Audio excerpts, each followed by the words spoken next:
slightly see.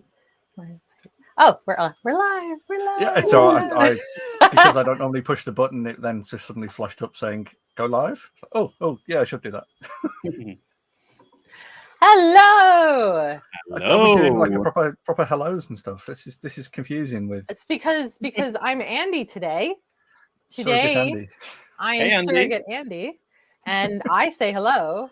So that's what's happening today. I am in host adding mode. Structure to the format, Allie. There is a format. Is the format no format? Pretty much. Yeah. You're familiar enough. You are host number 3 anyway. So breaking the format, breaking the fourth wall. That's what we're doing. I think today. It's a widescreen format, but 16:9. Yeah. That's the format. Well, I live in the professional world, so 16:10 is kind of where I sit most happy. But... Yeah, I agree. Stop it with that. No. Stop making me adjust my screen ratio. It's painful. It's horrible. Well, now that we are actually live and all that good stuff. Hello, good evening, good afternoon, and good day, everyone. Welcome to Maker's Waffle. Yes, I am doing this, Jamie. You're gonna sit down and you're gonna like it. I'm impressed and enjoying it, Ellie.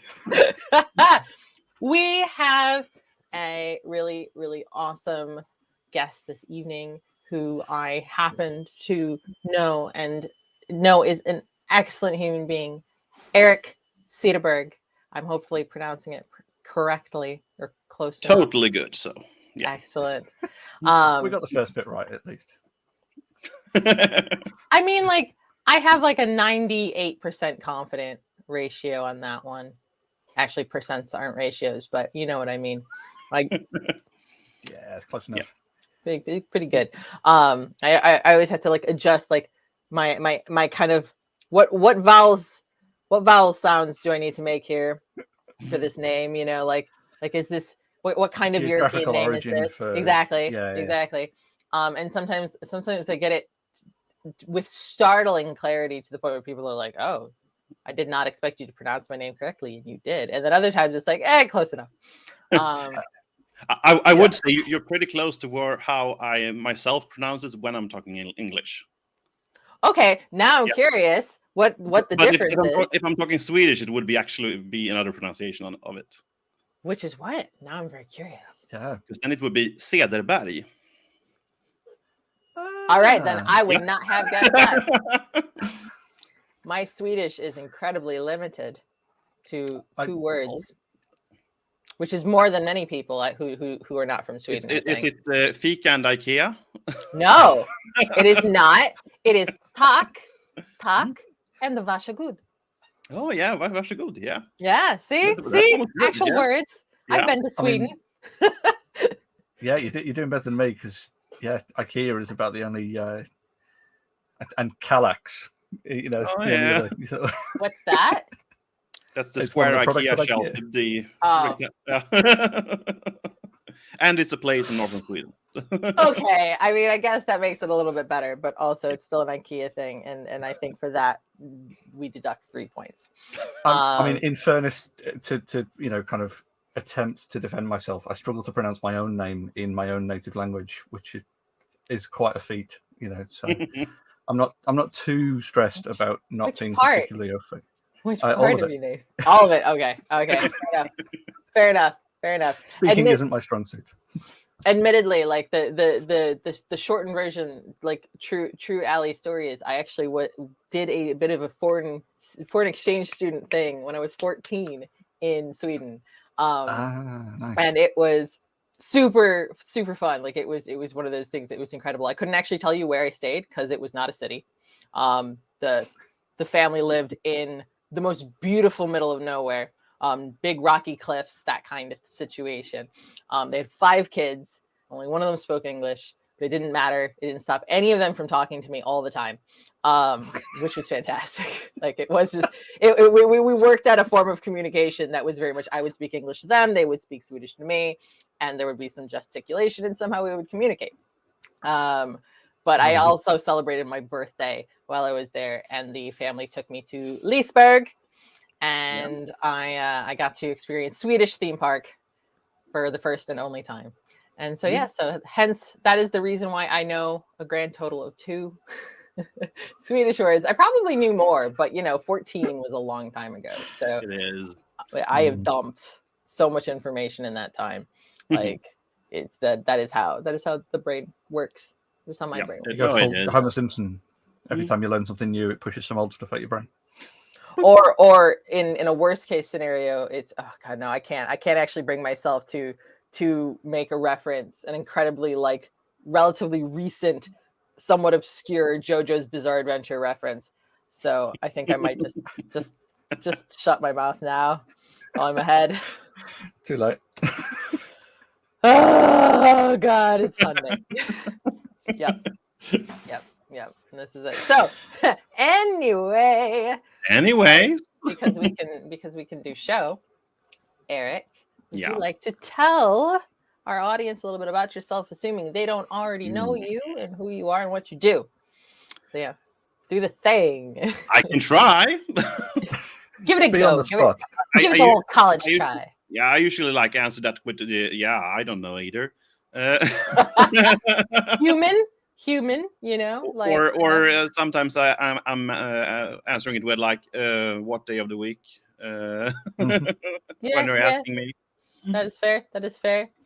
No, I do quite a few things, I would say. The things. That's probably an understatement. No, I think so too. Don't want to brag too much. This is literally the time to brag. Yeah. But in these communities, I'm probably mostly known for 3D printing stuff and running a 3D printing company called 3D Verkstan here in Sweden. With that, a lot of people have seen my name and the 3D Verkstan name during the pandemic when I did the face shields. It was the second most printed in the world, I think, or if it was actually also most, we don't know. Which I designed. I'm those as well. So I'm also in the the engineering side of the Olson Ruby and the Olson nozzle tool and all the Olson heat insert tools and stuff like that for 3D printing. I do love how you're just it's just this little thing. It's just this little company. People probably haven't heard of it. Doing these things that you also maybe it's not that big of a deal. And it's it's no, it's not. So. I knew the things that you have worked on before I knew you. Okay, that's cool. That's the thing. That's the thing. These are things that are very much out there, and I would say quite prolific amongst the 3D printing community. So you're basically royalty. I think, Allie, you and I both shared similar kind of realizations of getting to know Erik and going, "Oh, you're that guy." Wait a minute. Yeah, I've heard that a few times. Also, though, thank you for this because Erik actually gave me this when we met at Maker Central, and I think this is what is that most. It's a nozzle changer. It is a one-handed nozzle socket wrench, and it might be the most used tool.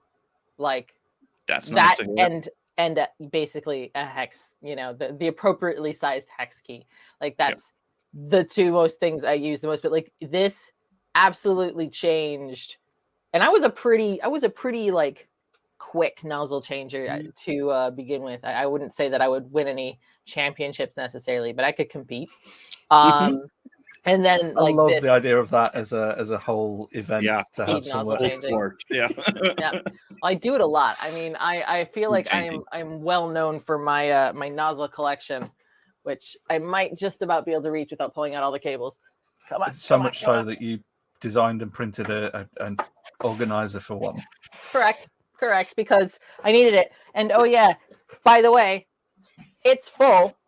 I've literally filled it. This is how many nozzles I have. Oh, come on. All of them. I gotta hide behind it or it won't focus. Yep, all of them. So needless to say, I change nozzles often. And this is absolute game changer. Just this little doober. It's great. It's freaking great. So this is now, it has a very coveted position next to my printer. Sometimes buried in stuff. It might it totally was right now. But like, that's not the tool's fault. That's my fault. Now this is we can talk about more about this later, but this is actually one of the tools I wish that I would have had a larger success, because I find it so incredibly useful. Yeah, it's so useful. I'm bummed I that think I might have to change one. Yeah, you need one. You can get one. Yeah, my kind of route at the minute seems to just be if I need to change the nozzle, I just buy a different printer. Wow. Oh, Jamie. Oh, Jamie. Oh no. Yeah, I know. You know what I'm like. It's okay.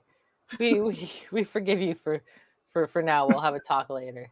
We'll have a discussion. It's not that I can't change the nozzle. It's just I tend to just be too lazy to bother. Just can't be arsed, I believe the saying is in this country. So, but yes, I did interrupt to get very excited about a tool that Erik made. Feel free to interrupt. But yes, you're basically your secret 3D printing royalty, because you've had a hand in things that many people have used or currently use, and also, yes, you are an excellent engineer. You do, like, you're very much one of the people that I'm always like, I should ask Erik for like engineering opinions on stuff, because you design such beautifully made things. Oftentimes I feel like the things I've seen too are just things you've made for fun, like things you've made for yourself, like, and it's just like, oh yeah, that's the fucking the stunning. handle for that you did the other day for the scanner. How dare you be so good? How very dare. Yes, I love show and tell. So you were talking about this one. Yeah.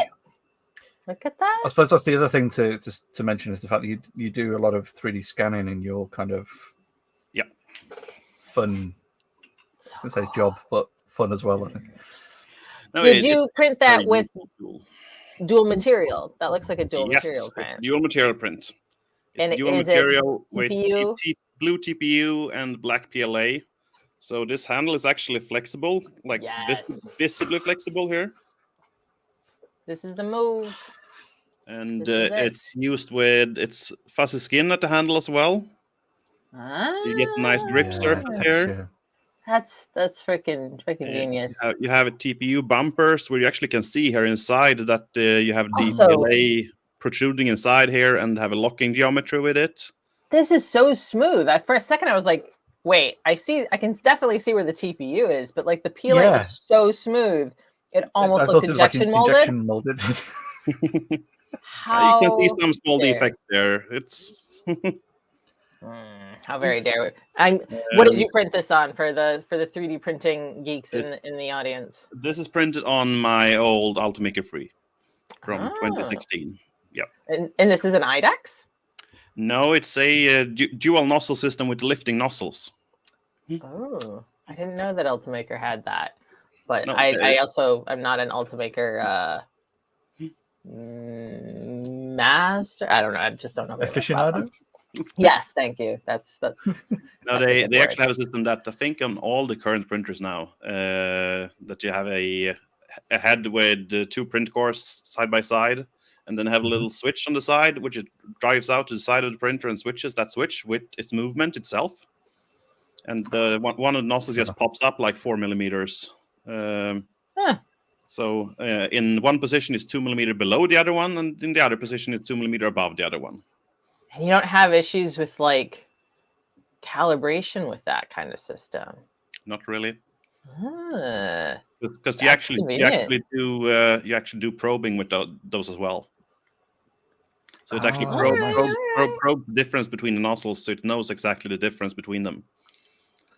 So all the problems with dual extrusion where they like scratch on the print and stuff like that. Yeah, that's exactly what I was thinking about. Is like that exact issue. What you just described. Yeah. That's really impressive. I may have also made a horrible realization that this little box of nozzles actually makes a really good fidget toy. Because I can just sit here and like fiddle with a nozzle, twist it around, unscrew it, rescrew it back in, and I'm like, oh no. Yep. There's definitely a hashtag ADHD moment there, I think, in there. Yes, maybe, perhaps, possibly. I have no idea what you're talking about. No, and if you're designing stuff like this, you will end up with a few prototypes. See, Eric, you need to get the sandwich press like I have and start melting down your prototypes and making cubes or something. I do the same thing all the time. Duncan from Little Hobby Shop is constantly taking the piss out of me because I'll do a test print rather than calibrate my machine. And so you just end up with lots in the of same way that you'll buy a new printer rather than change a nozzle. Exactly. Yeah. See, logic. Yep. Or something. I don't know. We'll talk later. But I had the same idea that you had, Allie, of turning failed prints into a something. Well, that's because we know Matt and Johnny are contagious with their enthusiasm for plastic reclamation. But I'd had a client some time ago now who was building a Dalek and asked me to basically print the entire dome because there is a file to be able to print it as a form, but he really quite liked the look of the print lines and everything. So we printed the entire dome. It was a lot of filament and a lot of print time. How big was that? Like diameter wise? About 2 foot, 600 mil. What when did you all print fully that assembled. on? In 16 pieces, I think. Oh, yeah, right. All in chunks, and then it was glued and then friction welded together. Wow, that looks really cool when it's on the Dalek. I'll dig some photos out. But I was just trying to think what printer would be big enough to print the dome in a single go, and I was like, I don't actually know. I know they exist. I know there's Big Rep and like the big ones out there, but those are not consumer, not consumer grade printers. Not fitting in a tiny office. But no, I basically ended up with a box of loads and loads of black PLA from printing this dome and loads of bright green PETG from a load of other felt prints as well. So I thought, oh, perfect. I'll, try and do something with them. And I know we've spoken about it many months ago of this. And I finally made the decision today. I was like, nope, sod it. I haven't done anything with it. And I'm just been in the lot. Well, you can send it to Handy Dan if you'd like, if you can be arsed. And he'll do something. I would definitely rather send it to someone that will do something other than a landfill. But it's just that's my it. way now. That's it. Like Dan Melville, he very much has a whole thing going on where he does the remelting and repurposing thing. And you can like the thing is no, he's a good chap. He's in Reading. So he's a local. As locals go. And the thing is like with my experimentation, I've only been doing PLA. I haven't like ventured into anything. Because like with the prints you've got, Eric, recycling those would be tricky because they have both the PLA and the TPU, which means you'd have to separate all that out to do any recycling, which is a bit of a pain. I say this having done a whole bunch of that. So it can be done if you are insane. But it is a pain. Anyway, though, I'm realizing I've gotten very tangents. That's what we have here. We have tangents, right? But also, because Waffle doesn't have structure scanning. But also 3D scanning is something that I want to go back to because 3D scanning is awesome. That's also a tangent, yeah. Another tangent. It's circling back around because you had the 3D scanner out and it was cool. Yeah. Everything's tangential to everything else, I think, at this point. Yeah. It's all vaguely Erik related. I had to try and keep it as Erik related as possible. Yeah, so this is actually the Shining 3 Einstar scanner, which is one of the newest entry-level scanners on the market. It was released like in October, 5K? I think. Like 5K, I think. No, this is like 1K. Oh. Ooh. I say entry-level. I mean it. Oh. In price, but not in quality. Is it exactly actually worthwhile? This is I'm actually really happy with this scanner. It's almost on a level where I'm professionally kind of annoyed about the scanner. I think that's an immense compliment, actually. That Yeah. sounds like a great compliment. No, but it's like, yeah, but it's starting to get hard to motivate some people to buy a 5K scanner if this good at 1K. That's I think that is what they call destabilizing the market. Yep. Yeah, a little bit. But when it's the same manufacturer that sells both of them, well, That might That's a struggle. be yeah, that's the struggle. dumb, like just from a capitalistic perspective, but Yeah. like as from a consumer perspective, Yeah, it's great. Yeah. from a consumer perspective, I couldn't care less. So It makes you wonder if the margin on the cheaper one is actually higher than the more expensive one. If they can, I think actually the margin is lower on it. Yeah, that was from what I've seen. Yeah. sound. What's the thing that they saved the most on, except that like hardware is getting cheaper and so on, and they're reutilizing a lot of the software from the higher end products, is that they're not doing as much factory calibration of it. So not as much manual work in factory. Less man hours. Yeah, less man hours in factory. That's expensive. Man hours are expensive. So yeah.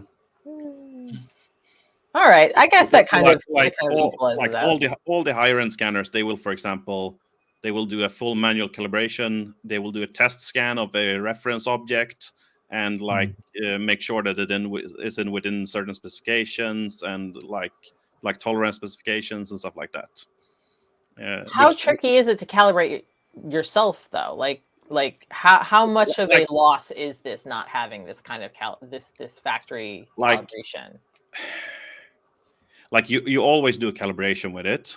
Of course. But the thing is, like the main difference is like if you buy a 5 or 10K scanner, they will actually tell you, okay, this scanner is going to be accurate to within 0.04 millimeters. Jesus. Within this size range, and then it will drift with 0.1 millimeters per meter or something like that. Wow, that's crazy. And they will not tell you that with the cheap ones. But like, it's also one of those things that presumably, if you're getting a cheap one, it's because you're not going to be bothered by, 0.4 of a micron. Yeah, it's actually 4 microns, but yeah, 4. Sorry, it sounded like it was like a very very small amount. No, it is small enough that most people are not going to be bothered at all by it. Again, not at that price point. Like anyone getting a $1,000, £1,000, €1,000 whatever scanner is not like, I know personally, that's an amount that I would not even notice. I imagine, you know. So, I think that's the thing when you're looking at price scale of something. When you're saying that this is a tenth the cost of the recommended one for a thing. Yeah, like you say, you're not in it for the yeah. Or at least a fifth, I would say. So yeah, somewhere between a fifth and a tenth is a significant amount of savings. And this is a good place to put, like, to get that savings out of, because like obviously you don't necessarily want like it to be made out of cheap materials or bad electronics. No. So yeah, calibration, factory calibration, man hours, that sort of thing, that seems like a good place to actually save. Yeah, I really think it is. And what I'm really happy with is that Shining 3D actually basically took their software from the more expensive scanners and just put it on the cheaper scanner as well. Again, it's either genius or insane. I'm not sure. Yeah, it's somewhere in between. I'm not sure about which. But the reason for why I have this specific 3D scanner actually at home currently, this specific unit, it's not because I borrowed one of our company's 3D scanners. That would be the $10,000, the 10,000 euro. I have done that a couple of times. Yes. Cool. I have scans of some friends which are done with like a 5-6K scanner, which we printed out in resin and made role playing figures for them. So they have themselves printed. That's awesome. That is absolutely the way to do it. Freaking excellent.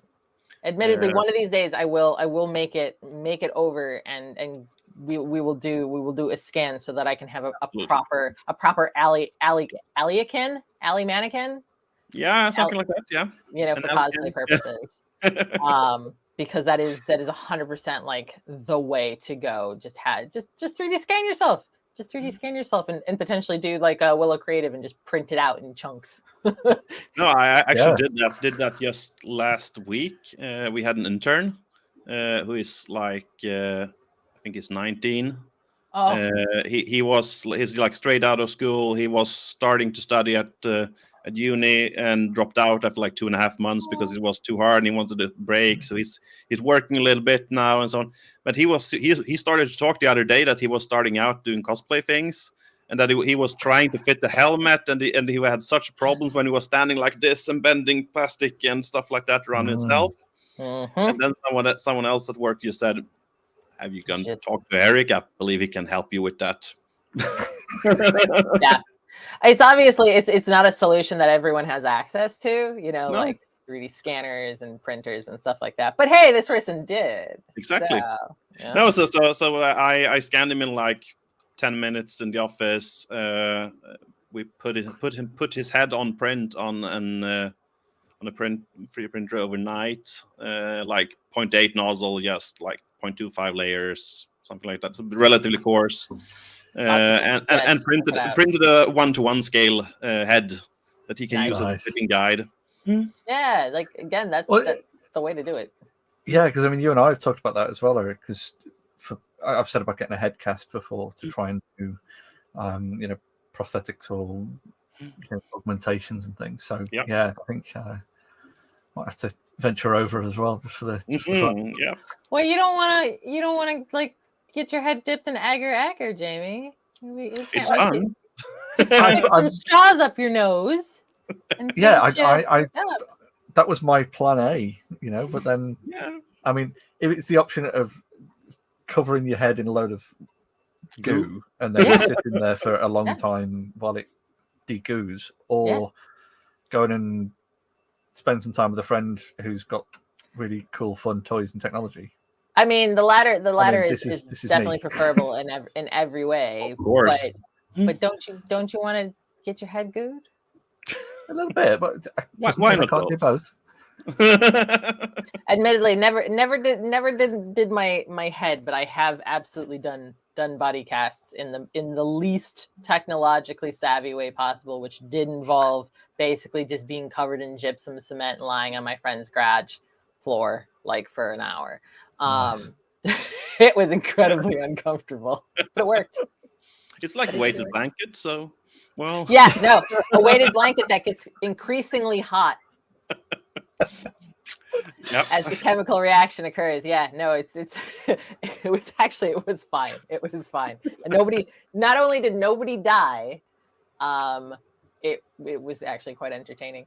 I was also nobody got like caustic burns and stuff like that either. No caustic burns. Then it's good. Yeah. We used the low temperature stuff, so there was no caustic burns.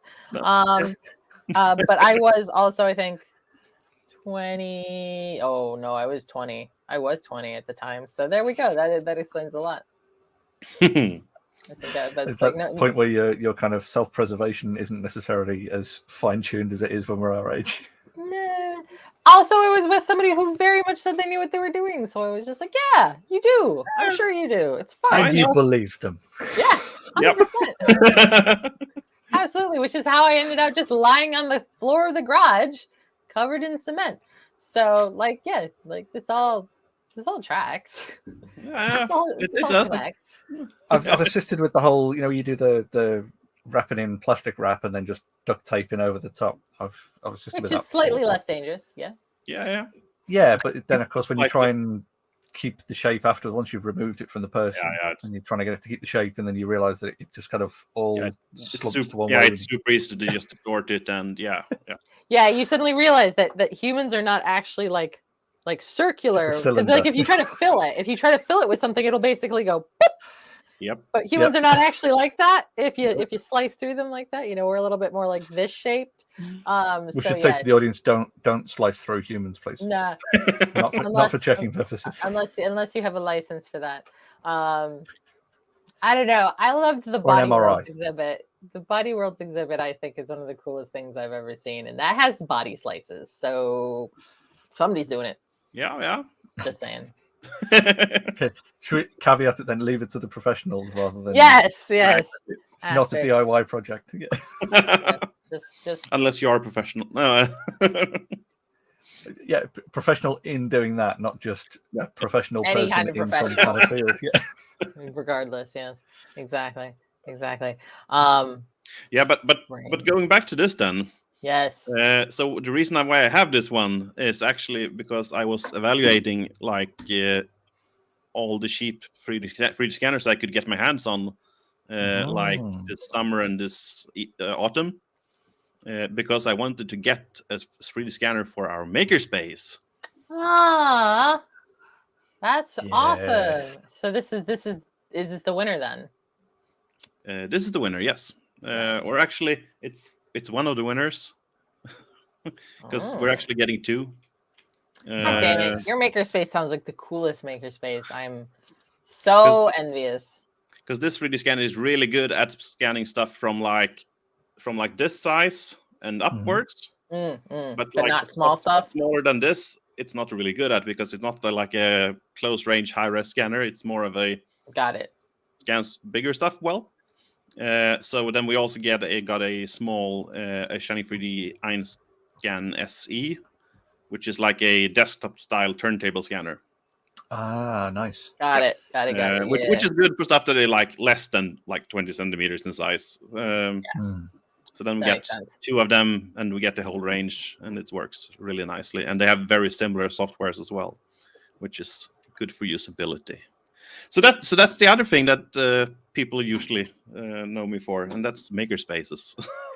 Tangents. Well, do tell. Yes. Tell us what's your amazing makerspace. I feel like I should mute myself now so that I don't make no. What too many sad sounds. What you should do is that you should come and visit. I won't leave though. Is maybe the problem. So like, unless you have a spare room that I can take. We might have a shelf somewhere. You've met me. I'm not super small. So no, but we get big shelves, so actually, now that I'm thinking about it, you probably do actually have a shelf that I could fit on. Because like like proper like commercial storage shelves. So yeah, as long as there's a ladder, I can get up to my shelf. We know that you wouldn't fit in a Kallax, but no, Kallax would not work. That's for sure. I figure I'm also probably too heavy for most IKEA furniture too, given that most of it is just particle board. Or cardboard. Particle board is good for weight bearing. No. Compared to the other things that. Okay. Yeah, the wavy cardboard in the lac tables. That's like what's this, like 3 or 4 millimeters of board at the top, 3 millimeters of board at the bottom, and then it's like a hex grid of cardboard that is glued in between. Yeah, that's right. That's what it is. That's what I'm thinking of though. Like I'm thinking of that stuff that basically the least kind of load bearing friendly material. Yeah. Like it looks good, but do not stand. Yeah. Don't put yourself on it, and everything's fine. Like as long as you use it as a sideboard, well, yeah, it's okay. And you did pay like €5 for it, so yeah, there is that. As I say, I recently went to IKEA for the first time in ages, and it's always that sort of like, oh yeah, wow, actually things are really freaking cheap. I got some giant glass jars for putting glaze in, and it was like £1.50, and I was like, yep. Oh, okay. I'll get 3. Like, take a 10-pack. Yeah, I think that's why those tables are used so much as well, aren't they? Because they're ridiculously cheap, but also they are cheaper than going out and getting MDF boards to build something. Yeah. Like it is genuinely the cheapest option. And like perfectly sized for like 19-inch rack mount gear as well. So all the IT nerds use them, and then a lot of the 3D printer people use them for enclosures as well. Yeah. Yeah, no, because they kind of printer sized, so yeah, certainly what is considered a very common printer size. So yeah, it works out pretty well for that. But yes, Makerspace. yes, Tell us about the Makerspace. I will be over here. Quiet. Yeah. So 5 seconds later. Now, so about like just over a decade ago, or 11 years ago, about now actually. Wow. I was on a discussion board on the internet, and we were complaining about there not being a makerspace in Stockholm. That was good. And we've been doing that for like a month or so, or talking, this should really be a thing, and so on. And then someone said, hey, should we just like meet up and actually make something instead of sitting here and complaining? So we did. I guess. So in February of 2012, we did meet up at the local pub. We were probably the worst customers ever that night, because I think we bought like 3 or 4 drinks in total on the party. Because you were so busy discussing stuff that you weren't super drinking. busy discussing and spent like 2.5 hours there and bought 4 drinks. So yeah, probably pretty crappy customers. And we were like 6 or 7 people that met up that day. And we said, yeah, let's go for this. Let's start a small makerspace. Let's do it like 25, 30 square meters and like 20 members at most. That will be good. That's a nice size to administer. It's not too hard. Yeah, it didn't end up like that. Let's go say, what is it now? Slightly feature creep. Yeah. We're at 350 square meters now, and we are at about like every if you take like the average number of active members in a given month, it's like 250 members. Nice.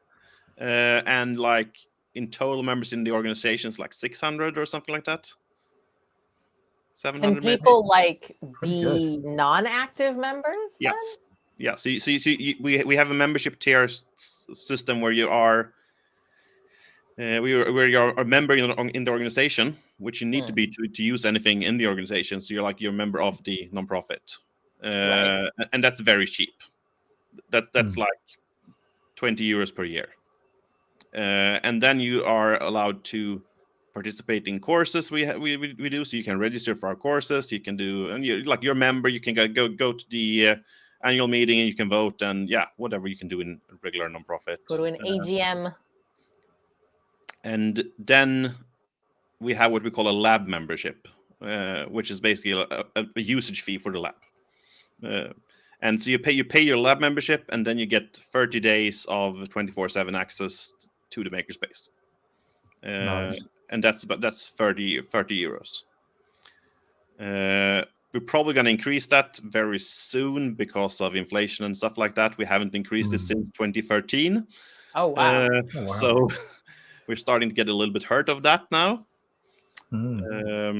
You've pushed it pretty far, I would say. Yes. I think you've done a good job. We've been talking like 3 or 4 years about increasing it and never actually done it. And then something happened last year and a little bit more inflation than usual. And so we kind of have to now. But we really didn't want to, so yeah. It sounds like you've delayed it long enough to make it, kind of easily justifiable. Yeah, I would say it is. But it just still sucks to have to increase prices. But of course, it happens. We actually had the very fortunate thing of between 2015 and last year. Until the beginning of 2022. We actually had our rent basically freezed. Wow. For 7 years. That's impressive. That helps a lot. It was not intended to be that way, because the house was only intended to be there for 3 more years, and then it was going to be torn down. It's now 8 years later, and they've just decided that they're not going to tear the house down. after all. And, I mean, Nice. cool, nice. Yeah. But then they also said, okay, now when we're not going to tear the house down anymore, you're not going to have That's more money. that kind of contract anymore. You actually need to have like a standardized rent increase, like an index one. So we had to do that last year. So we actually got I think we got like an 9.5% rent increase now at New Year's. I don't know if that's normal. I have no concept. Let's just say a normal year, that's not normal, but when the inflation's been 10%, it's very normal because index is locked to the inflation rate. Of course, yeah. Yeah. So, but it was like, I think that would have been about the same increase in 1 year that we would have had in like 6 years earlier. Because of low inflation rates and stuff like that. Yeah, it sounds like it all kind of comes out in the wash in a way. But either way, it sounds like the space is incredible. Like, it sounds like a really awesome space.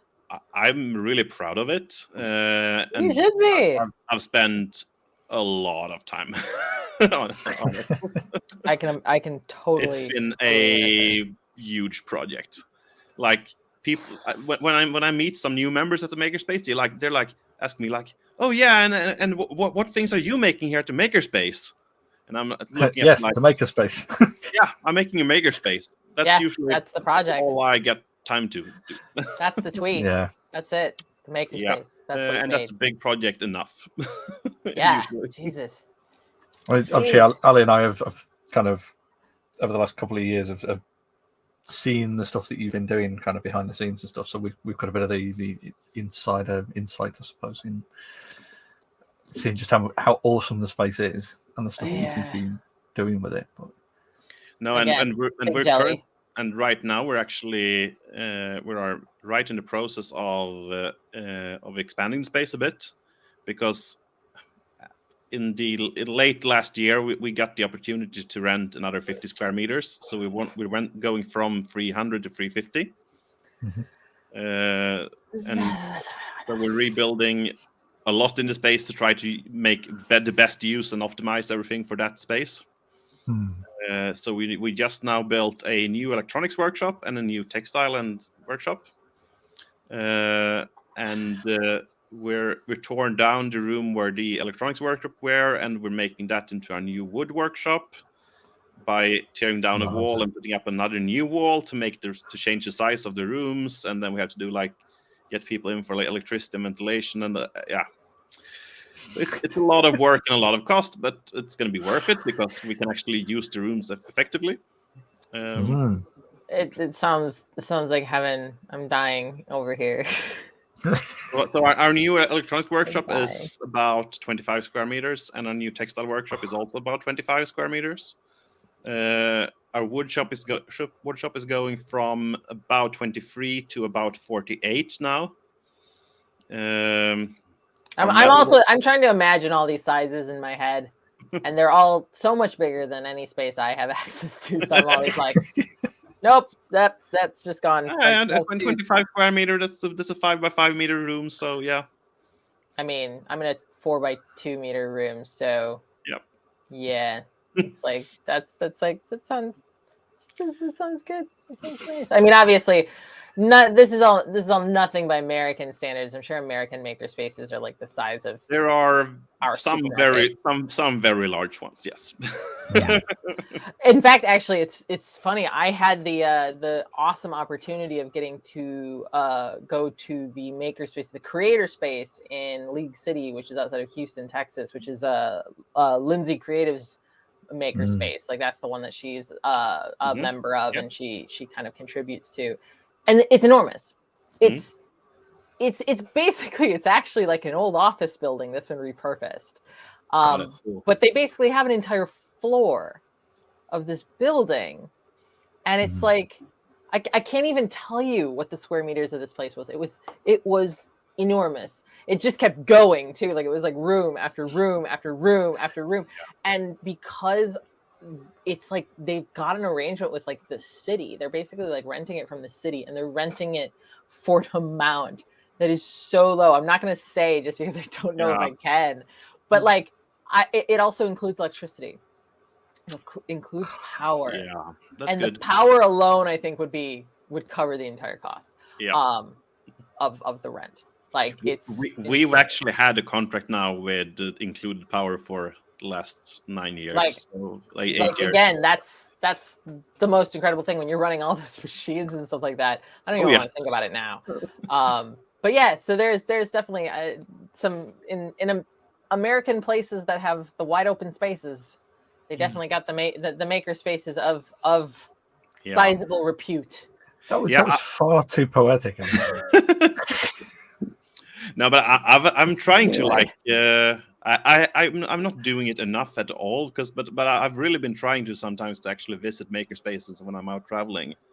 And a couple of years ago I was on a conference in Boston.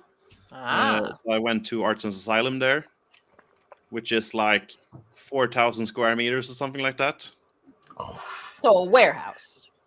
Yeah, basically it's like free interconnected warehouse halls with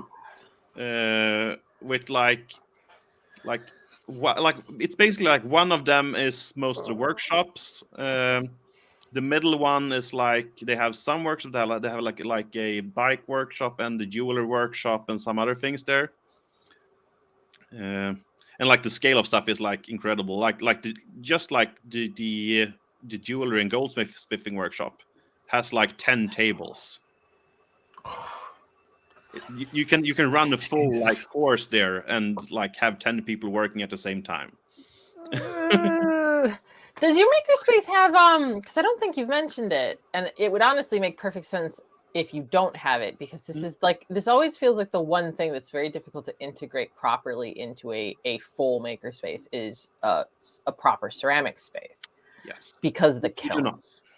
Like it's not the wheels, it's not the clay, it's the kilns, because those things obviously, make toxic fumes sometimes. And it's nice to have those not around people. I say this working in a communal ceramic studio that has the kilns in the studio.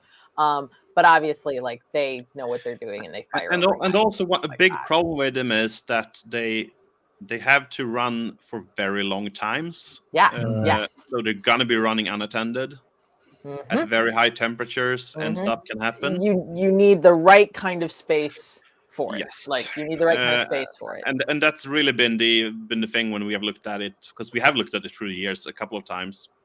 And it's like the main problems is like the like toxic dust. Hot silicosis is a problem. Yep. And hot kilns that's going to be on for days and needs to be handled correctly to not break stuff and put stuff on fire. It's a nice thing. It's good for things to not be on fire. Yep. Good for things to not be on fire. Yeah, and it's because of that I feel like I don't know that I've ever seen a makerspace with an actual ceramic studio in it. It's basically, I've seen ceramic studios like the one I'm a member of, which is a communal. It's basically a makerspace, but only ceramics on one thing. Yeah. And it's incredibly expensive relative to being a member of a makerspace, but also you get a lot more. Yes. Like I have a dedicated shelf, and I'm allowed to do like an excessive amount of firings per month and stuff like that. Like I've never hit my maximums on any of the limitations that are imposed, which is good, because again, I feel like I'm paying an arm and a leg, but it's also the only place I can do that kind of thing, because again, it's either ceramics or kind of everything else. Though again, as I've been having discussions with Jamie and numerous people, at the moment it feels very much like a makerspace, being a member of a makerspace almost doesn't feel like an option in London. Because there are so few of them, and in becoming fewer is one of them that has been going on for ages is apparently now closed. As of December, their lease ran out.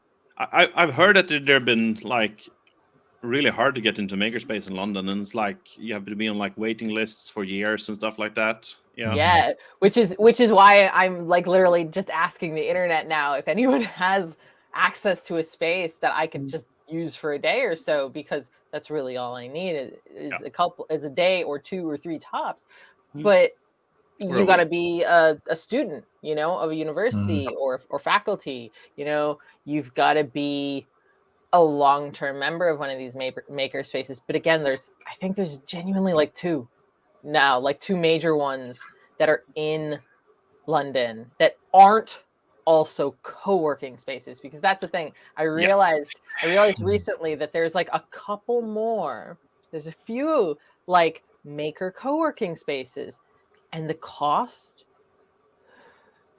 Yep. Because they're pricing it as a co-working space, and they're pricing it as you're renting an office, but an office with very good extra tools. So, and that's again, I feel like I'm already all of that potential money is going towards the ceramic studio. The place I was looking at today, like it started at like £100 a month, I think, and went up to like 750 or something. Like, and it was just like, it also is nowhere near me. Like, it is basically by Heathrow. So about as far away from me as you can get and still be in London. It'd probably be quicker and easier for you to get to like Cambridge Makerspace than it would to get to that. Then it'd be about the same, I think, but it'd be a more pleasant trip. Though hilariously enough, I love how there's some lovely individual up in Hitchin who was like, I would love to offer the makerspace here, but I feel like this might be too far. And I was like, at the moment, you're the closest, at an hour and a half away. Like that's actually the closest so far. So if anyone could beat an hour and a half, then I'm all ears. But at the moment, an hour and a half of me and lugging, oh god, so many kilograms of plastic, is potentially the winner. Whatever it takes to save my back from being bent over sanding 50 cubes until I'm dead. Yeah.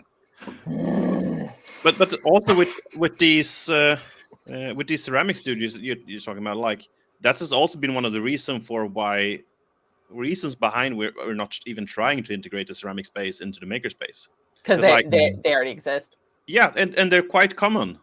So like it's like that's good. I'm glad to hear they're common in Stockholm. They're not as common here as I feel like they should be either. Like I only know about like 3 or 4 of them, but still that's enough. There are a handful of them, and I feel like there are more ceramic studios in London than there are maker spaces. But when you think about the population of London, like it's basically the only reason why I am in the space I am in now is because of incredible luck that I managed to time being online at just the right moment to actually get a slot in one of their classes, which sell out literally in hours of going on sale. And then once you're in, it's easier to stay in. Like getting in is the difficult foot in the door kind of thing. Oh, so they just sell out in hours, so they're not very popular then? I mean, they are in Peckham, so I feel like that might contribute. I say that and why I'm saying that is that because I have a very that's a lot in minutes. I have a very skewed image about what is fast in selling out tickets to courses. Oh wow! Because we have had like especially since the pandemic, when we had like no courses for like 2 years in the makerspace or something like that. Basically put all that on hold for just 2 years, and then you re-release them. Yeah, and we're trying to like, and also that then the people that actually holding the courses is that like they might not still be there, and you need to recruit more of them, and all of that.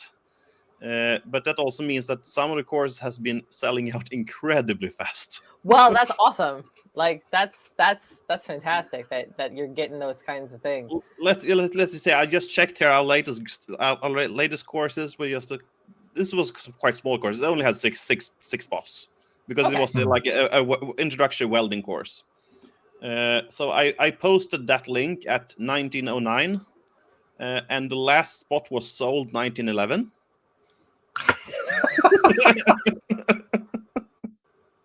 Well done. That is very good. So probably everyone signed up within like 120 seconds. People were friggin' waiting. Jesus, they were. This is And like, no one knew that I was going to post that link. They just had notifications on in our event Slack channel. There you go. There you go. That'll do it. That'll do it. There was quite a few people complaining that they were not able to get a spot. I mean, if there's only 6 spots, though, like that's tough. Like that is but also trying to hold like an introductory welding course for more than 6 people, you're going to spend like the whole night and some more. There's a very hard limit, particularly with things that require like the instructor to basically spend one-on-one time with someone. And when you have limited space and equipment as well. Yeah, it just is what it is. You just gotta basically hold it over and over and over again until everyone who's gotten to do it has done it. And we have one of the other makerspaces here in Sweden. They usually joke about our welding closet because it's so small. It's I think it might be. It's like probably like 2.5 meters by like 1.2 meters, and then it got a little bit of an L shape in one side there. So it's like a welding bathroom then. Yeah. It's like a welding bathroom size. Yeah.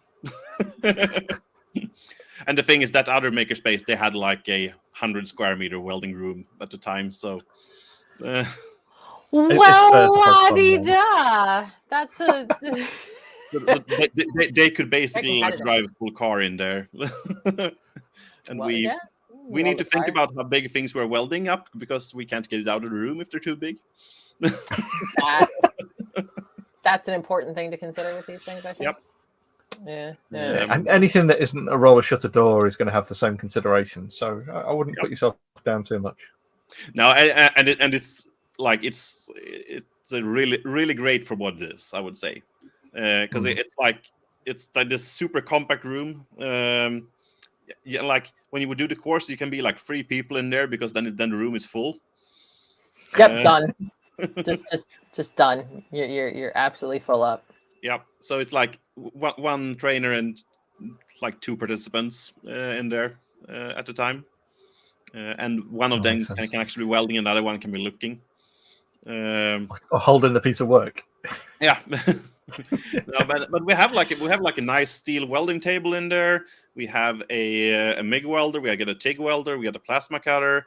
We got a like stick welder. We got that's freaking incredible. Sander. We got and like so we got quite a lot of things in there. So it's a very efficiently used room.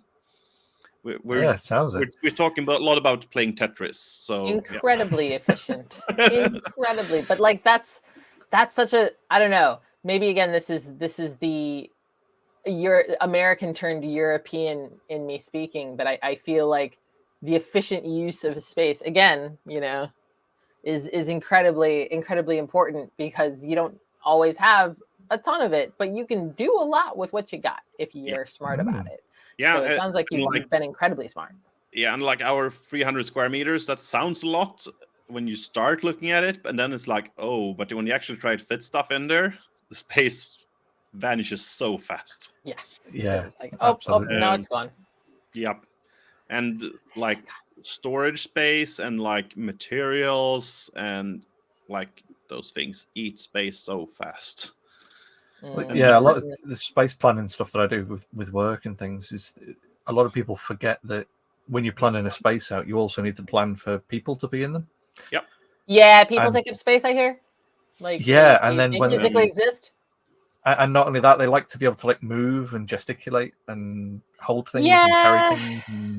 And that's actually the thing that we've been working at the most now with this 50 new square meters. We're trying to get space in for people to actually be there.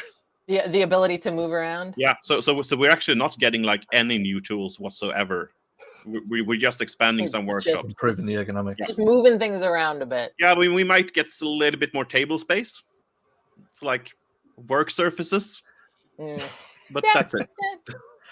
Fancy shelves. That's also useful. Like no, it's places to necessary do and the what we've been thing. lacking. So that is key, I hear as well. Yeah, I think that's the thing in any kind of workspace type thing, though, isn't it? You'd never ever manage to get, no matter how big the space was, you'd never get enough workspace. Even if it was just for all the workspace, you'd still, run out of it quicker than anything else, I think. Yes. Especially if you tend to store things on them as well, like most of us do.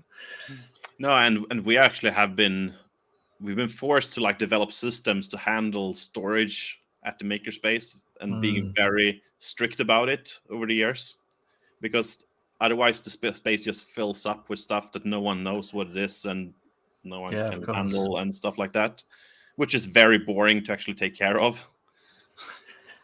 Yeah, admittedly, thinking about it, I'd say a not insignificant amount of space in the studio, the ceramic studio, is being taken up by people's stuff. Yeah. And I don't even necessarily mean the stuff that they're actively working on, just their stuff. Yeah, stuff that was put there sometime and was supposed to be worked on but never did, and it just got left there for a few months and year, and yeah. Yeah, no, it admittedly probably then the next biggest chunk of the space is the stuff that people are actively working on. But they actually have really strict rules around how long stuff can be on those shelves before they trash it. No, and we have what we're calling our lab member boxes, which so everyone that is an active lab member can have a box, and that's a very defined box. We define what plastic box model they need to buy to put there. It's one allowed model. That's it. That's it. No, because otherwise it doesn't work with stacking and stuff like that. Yes, of course, modularity. Yeah. So it's a 31 liter box made by Orfex Group. So it's called Smart Store. And we probably made them sell a few thousand boxes over the years. but it's the most common decent quality box you can get in a store in Sweden. So yeah. And so you get the box, and you have to go get it at the store yourself. We're not supplying them because boxes are horrible to try to bulk buy, because they take up a lot of space. Yep. And you can't fit very many in your car at a time. So people have to buy them themselves when they come there to the space, and then they have to take it to what we call our membership booth, which is it's like a touchscreen computer where they can log in with their member number and the PIN code that they shoot themselves. Organized. And then they can press the button print membership box tag, and then the label maker prints a label with their name, their membership number, and the QR code. And what we use that QR code for is that we have an app that is called the Box Terminator. Yeah. So you take an Android phone with that app on, and you walk around and just scan all the QR codes. And if that box is of a member that has a valid lab membership, then it turns out a green screen and says good.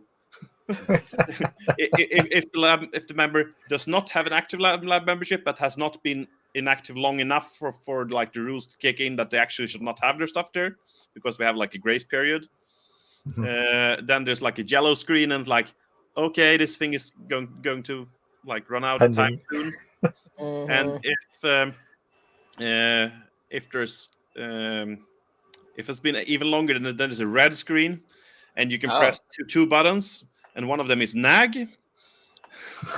And then it sends an email to the person that says, "Hey, you should really remove your box." By the way, and you can also see if someone sent that email before in the app. I am so impressed with this. And if it still isn't, you can press terminate, and then you get a picture of Schwarzenegger as Terminator. And it says terminated. And then it sends an email to the person and says, "Hey, we're throwing your stuff away." Yep. By the way, you're out. Yep. Oh my god. You're gonna need to. It's something that it's we need your box, your project, and your motorcycle, or something like that. Yeah. And I think the reminder email, like the button that actually has the when you press nag, it's actually not another Schwarzenegger because it's the get to the chopper. Yep. Yep. So it's like nag. I know what one you're talking about. Yeah, I know this one. That's how people solve problems when there's quite a few software developers involved, and people think it's incredibly boring to do manual work. I mean, yeah. I am very happy to let software developers develop. Please do them play, the thing that you're good at. Do the thing and let me reap the benefits of this system. No, and we have had people that have invested so much time in developing software space. We have sounds like a really good group of people. We have our own full membership handling system. Like our full admin system is self-written. So we have automation for basically everything. People pay their lab membership online by card in our web shop, and they pay for their if they bought the plywood or something at the space, they paid at the same time when they're renewing their membership. Nice. I almost feel like you should be getting hired to make maker spaces for other people. Well, straight away, my head's going. I think I need to put Duncan in touch with you for Duncan from Little Hobby Shop. Our whole system is open source as well, so people are welcome to use it. Oh, there we go. I think we need to make that connection. But when we started out, we were working with Excel sheets and trying to do all key updates manually and handle all access to the space in lists and editing dates manually, and we messed up stuff more than once. It was quite common actually, because humans. Trying to track bank payments and who paid for what time, and trying to update that in access permissions manually in an Excel sheet that you then had to transfer manually to a Java program, which was the access control system, and could not import any files. You had to do manual transfer of data all the time. We spent a lot of time at admin the first 2 years we had the space, or the first 3 years. I'm amazed anyone survived. And anyone came out alive. It was out of a lot of stress and a lot of annoyment at that process that all these automation started to exist. There's that relevant XKCD, isn't there? We were wasting so much time, and it's not just fun at all. And any nonprofit where people are not being paid and they're not having fun. Yeah, it's got to be at least one or the other. At least. Yeah. If you have both of those, amazing. It's not good. It's not sustainable. Let's just say that. Yeah. Or you're very lucky and you have a very good angel investor. Yeah, and we don't. So, I still think that I need to figure out a way to convince you to come open a makerspace here in London, because we clearly need the Erik Cederberg touch. In this city, London needs you. The Erik signal. Currently, no plans to move to London, but we'll see. I don't blame you. I feel like every week I have the when am I moving out of London thought, because this is a rough, it's a bit of a rough city to live in. We could quite happily have one kind of near me. That would be really useful, because I there's no maker spaces around here either. And also post Brexit everything and so on. Don't even. Real. I was gonna say better topics about things in British soil. Will we be seeing you again this year at Maker Central? I haven't decided yet. To be honest, I was looking at the dates and hotels and stuff just a week ago, I think. But I haven't. Would the really promise of hugs sway the balance, because there will be hugs? That's good. That's good. What if I made you a light up name tag? Would that help? Can you be swayed? Hey, yeah. Oh, nice. Hey. That's fancy. Yep. So fancy, There. I even knocked the magnets off the back. I was like, what was that? What fell off? Like, did it break? Jamie, do you know how long I No. spent on that? Entirely too long. He broke it. Yeah.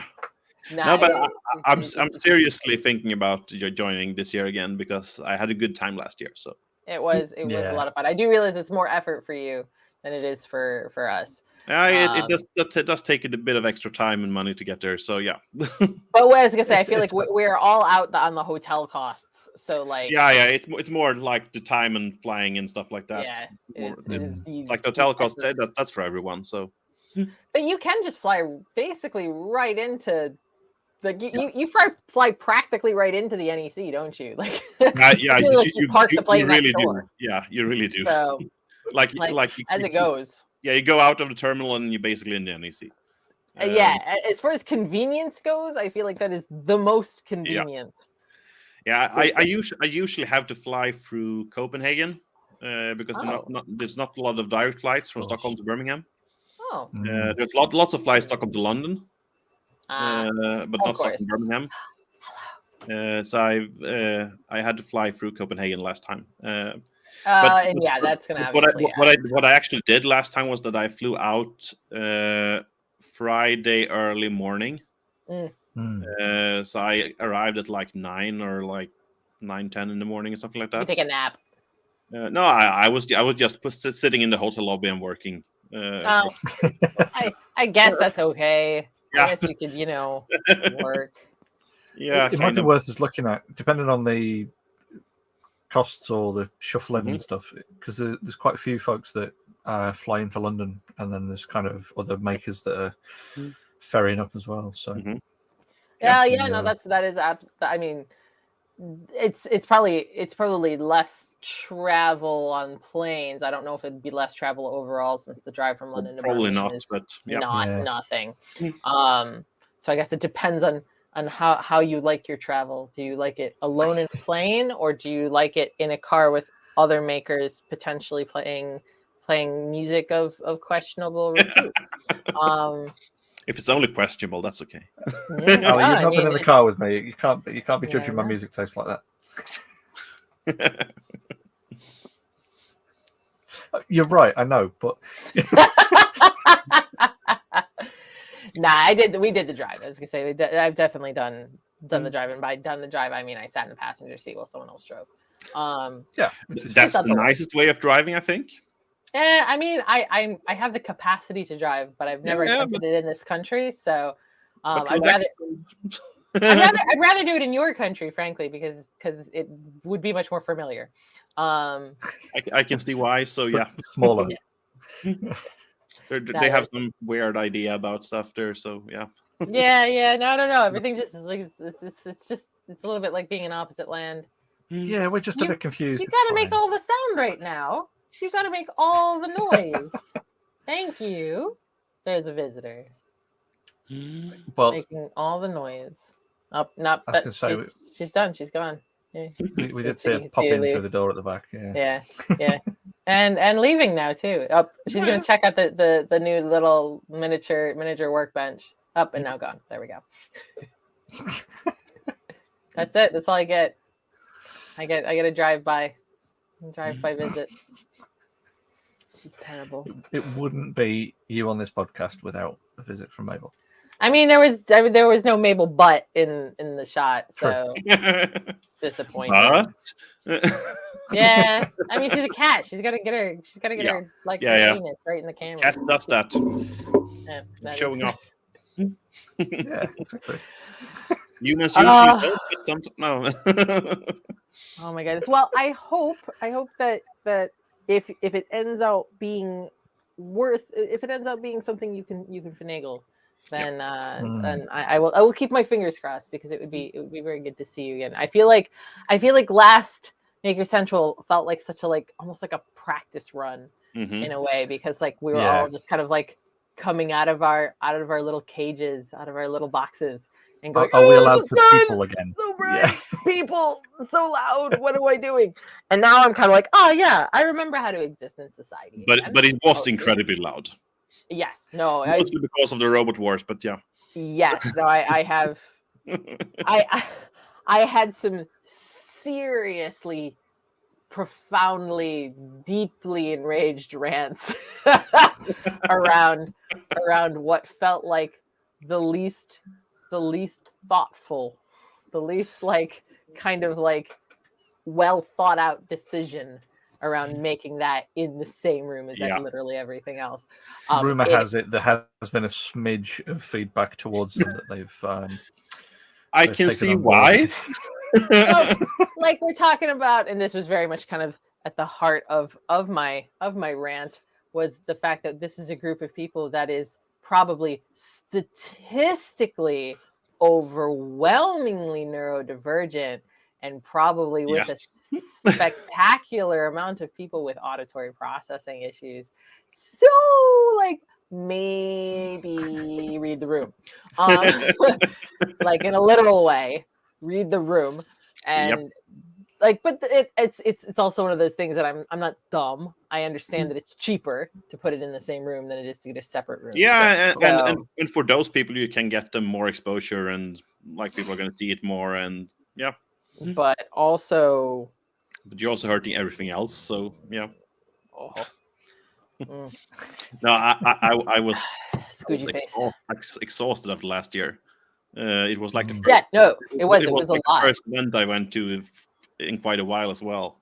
So yeah. I was gonna say, since then I have been to Dragon Con, and so all restraints have been stripped away from me. Like I feel like Maker Central will now be just like nothing. It's like what is this? Is this less than 50,000 people? Yeah, it's no big deal. It's fine. So, that sounds like we need to get you involved in some of the actual, because like obviously we're on Make with Makers, so there's to kind of push your boundaries a little bit more, just to If it involves public speaking, then that doesn't actually push them very far.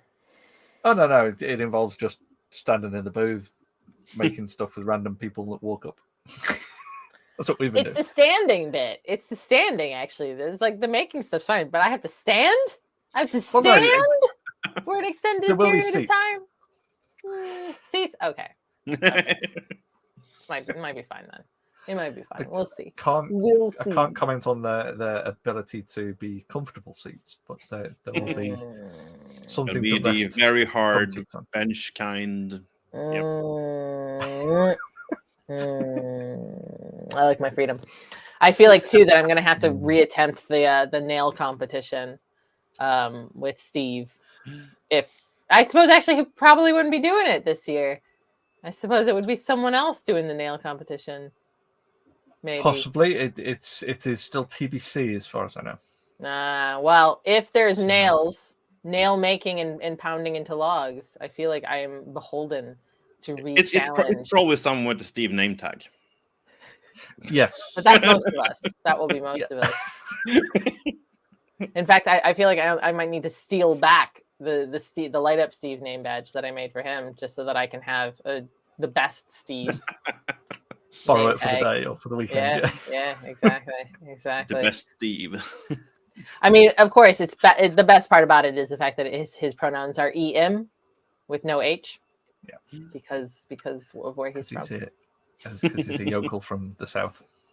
He's a West Country boy. Country boy.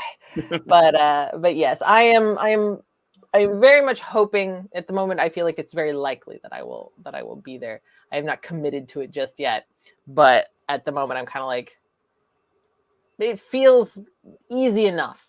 Enough to make happen. And it is funny because there's a little bit in my head that's like, do you cosplay? Could you cosplay at this? I feel like you'd look weird cosplaying at this, Allie. Has that ever stopped you? You totally could. The very first. I would be the only one. No. So the first year at Maker Central, I can't remember her name. Which actually, admittedly, and now that I've said it out loud, I kind of love the idea of being the only person because you kind of stand out then. Well, I very, very, very tempted to bring the wings if I get them sorted properly. So, and Al was there last year. Al was there. No, you're right. You're right. Al absolutely was in cosplay in the most batshit version of a cosplay I think I've ever seen, but like massive props to him for walking around in an actual suit of armor all day. That he made himself. That's cool.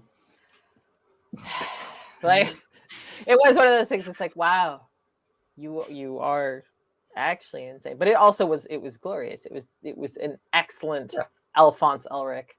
Very, very good. But so you're right. There were a couple people in cosplay. But I forget who it was, but the first year there were a couple of cosplayers there. Makers who cosplayed. Well, that's it. So. Like and the thing is I am very aware that because I am of a particular generation of cosplayers, which is to say on the old side, I guess, for cosplayers. Like as cosplayers go, I am on the old side. And like back in the day, it was just cosplay. Like that word encompassed everything. And I also think for the most part, people who did it made their own costumes. And I don't think there was a whole lot of store-bought to be found. These days, though, it is a very different game. And so like I have heard the term cosmaker, which is great because it very much explains a thing. And it also makes sense from the standpoint of not everyone who makes a costume, makes the thing is necessarily going to also wear the thing. And not everyone who wears the thing has made the thing. So a lot of people do the make it and then wear it thing, like yours truly, but not everyone does. So it does kind of make sense that there is a slight distinction, I guess. But that said, there's a lot of overlap, so it would totally make sense for some rogue cosplayers to end up at an event like Maker Central because they made them. Yeah, definitely. But it's kind of interesting. We had a couple of years ago we were talking with some like cosplay groups and stuff like, and tried to get people into the makerspace. I think that makes so much sense. I think we thought so as well, but they weren't into it. I was surprised that we were met by quite a bit of skepticism. People had this idea, or at least some of the people were talking, I would say, not all of them, had this idea that if you make a cosplay, like no one should see it before it's done. I think that's also, I think that's an old school mentality as well. Yeah, and then there was another thing was like, yeah, but you guys are only making things with 3D printers and laser cutters and stuff. That's cheating. A tool has made that thing. That's cheating. You have to make everything by hand.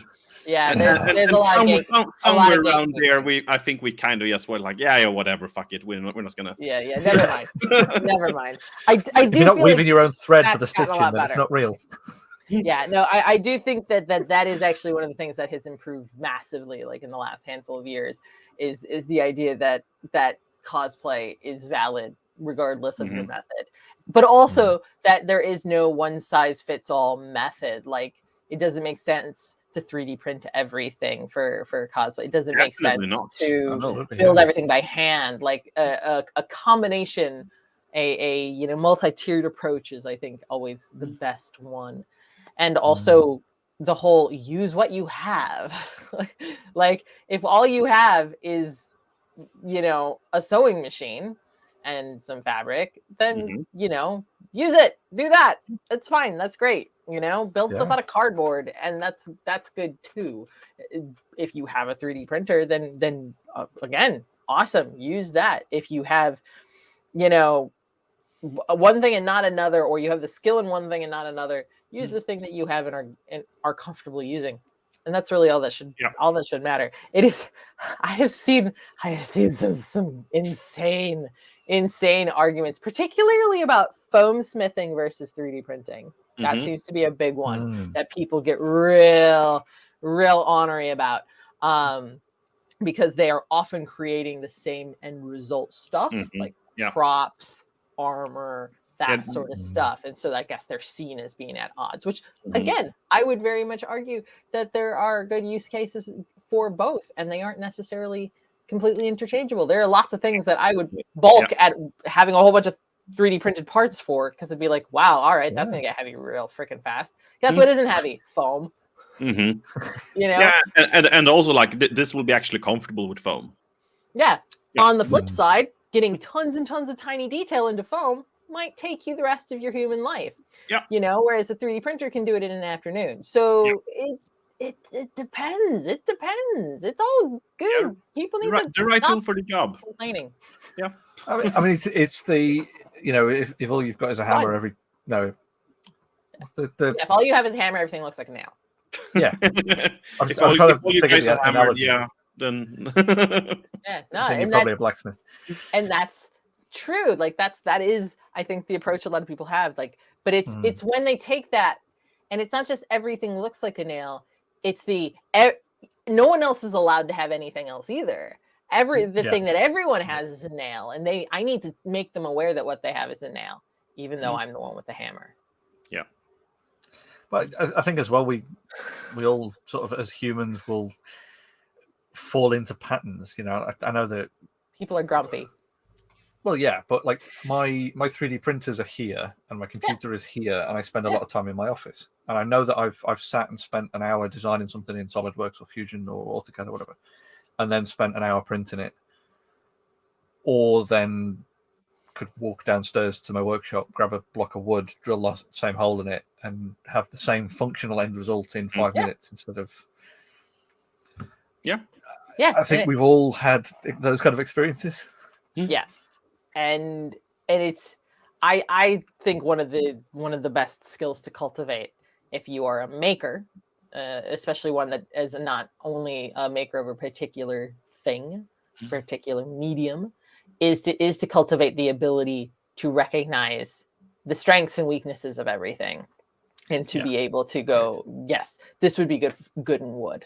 You know, this would be good with 3D printing. This would be good to be, you know, built out of some other material entirely. Like the ability to do that, I think, is incredibly valuable, and also one that not a lot of people have. Because again, the number of times I've seen people, 3D printing is the best solution for everything, and it's just like maybe not. and but this is also like one of the things, this is also one of the things that makerspaces actually do really well, because they expose people to other techniques.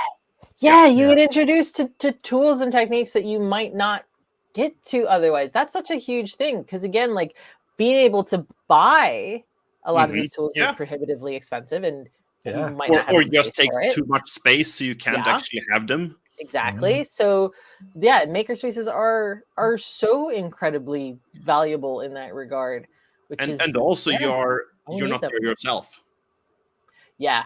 There's loads of other people there as well, and you see them doing stuff in other ways, which means that you might actually think the thought that like, maybe I should not print this, maybe I should laser cut this, maybe I should just go carve it out of wood, maybe I should And then of course we see all the cool combinations of things. So we have a member that did laser cut clothing. Nice. Yeah, no, I have seen that. I have seen people use laser cutters to cut out the patterns. Yeah. And frankly, I friggin' love it. They did it in such a cool way. They modeled a person with like a t-shirt shape in Blender. Nice. They did an unwrap on that and just laser cut the unwrap pattern.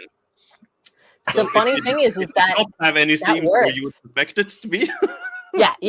It's maybe not always going to produce the best results, but it does work. It absolutely works in theory. That's a really interesting thought, because like you say, you're approaching it from a completely different methodology. He even did it for.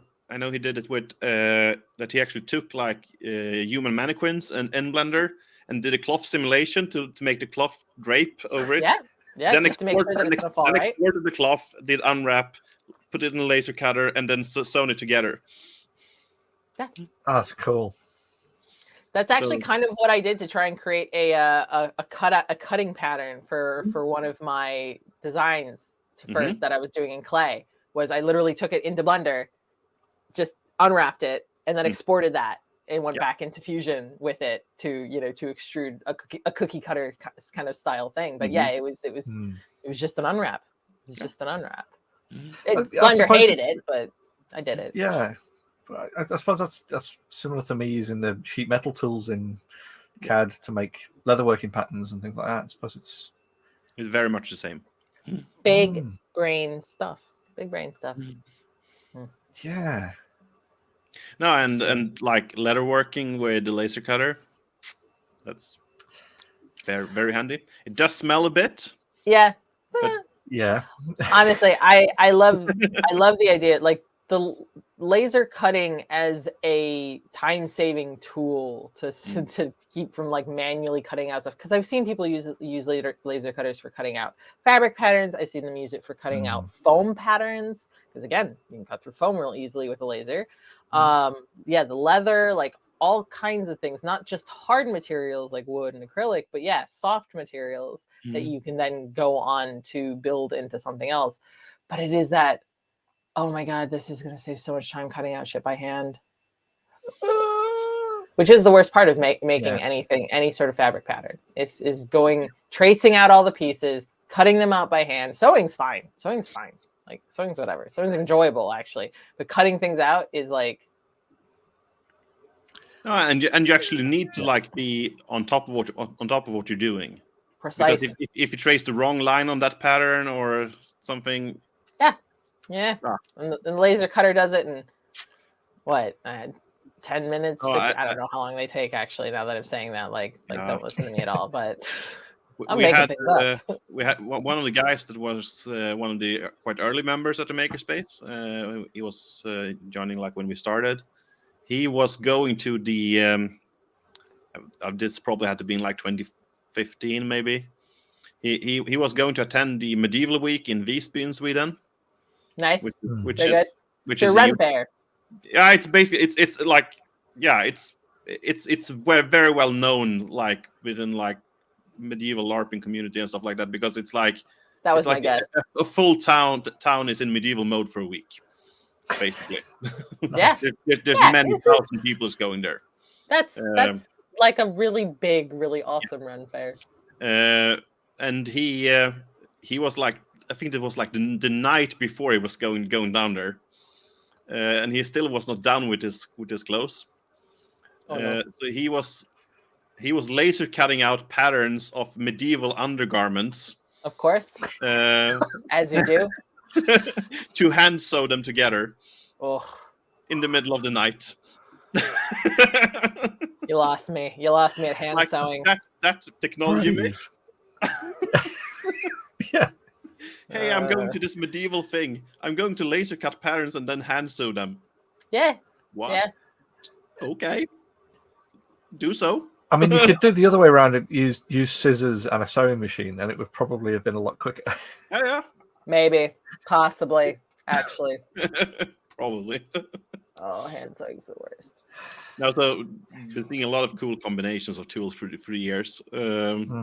I did a thing for a scout group where I did laser engraved and laser cut leather woggles. What's a woggle? It's the thing that you have on your neck sheath. Yeah. With like your name on. Like a bolo, but different, I guess. It is a different thing. Like I realize it's not the same as a bolo, but I think it's just like a small sort of cylinder that. Yeah, it's usually cylinder shaped. These ones were actually not, but whatever. Were they hexagonal? No, these were actually of the shape of a boat hull or a ship hull. Oh, nice. Okay. Yeah, that's way more. That's way better. So they were little benches. But so like just put a sheet of leather into the laser. Did some work in Illustrator to do like conditional output of from like an Excel sheet of names. Oh, you can do that with Illustrator? Yeah, you can. It's with some imports and stuff. I've been using Illustrator for 20 years and I didn't know that. No, I used it a bit for that when like 15 years ago I was working in like textile printing and ad stuff like that.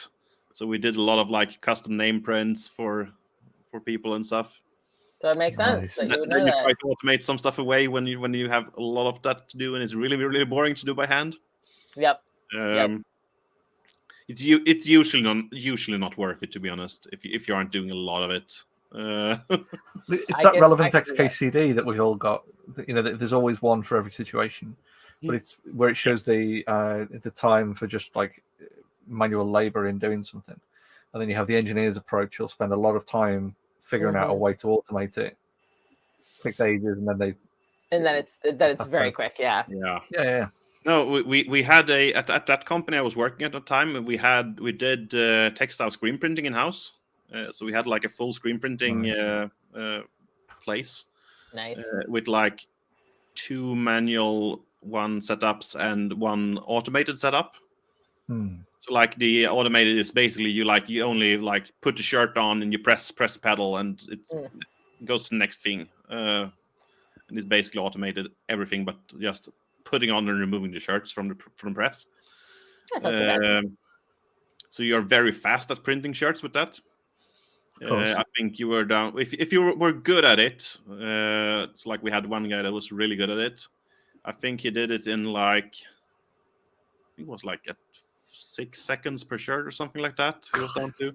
So he was like loading one shirt in like 2 seconds and taking one off in 2.5, 3 seconds and putting it on the conveyor belt for the dryer, and then pressing the pedal. And that's insane.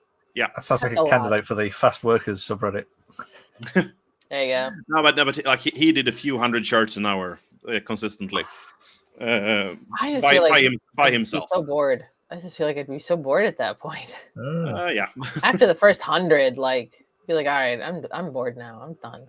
Yeah, but that's the thing when you're doing stuff like that. You want to get through it fast because it's quite a boring task. And if you were doing it manually by hand and screen printing all of them, oh Jesus, yeah, you're standing there like 2 days doing it, and well, what you can now do in an hour, but I know that we calculated on that machine, and it took so much time to just do the setup and getting everything like prepared and good and so on.